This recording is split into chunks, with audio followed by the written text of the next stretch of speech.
Well, this was one of the more interesting episodes of the show, mostly because it has terrifying real-world parallels.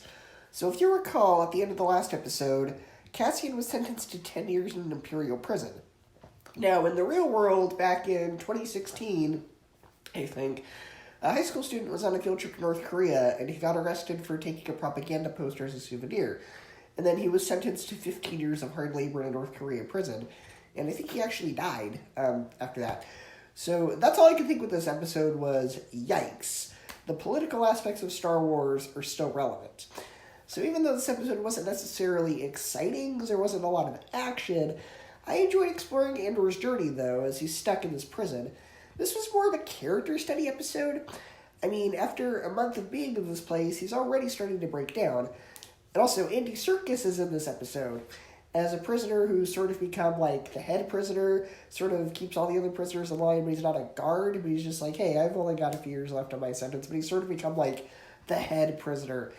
Now, Andy Serkis also played Supreme Leader Snoke in Force Awakens and Last Jedi, so I don't know if this is a completely different character, or if this is in fact part of Snoke's backstory. I don't know. But I thought what Serkis' character did to make the prisoners compete with each other by turning their daily hard labor into sort of a game was brilliant.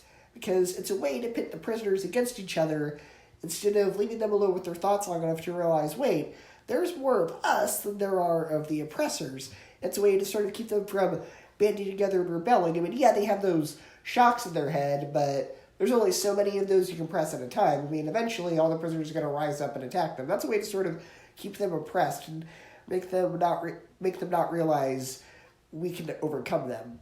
That's a brilliant way to keep them broken and down. He is just such a great villain in this episode. And we finally get the return of Saw Gerrera. I'm so glad that we're getting to see other familiar characters pop up in the show.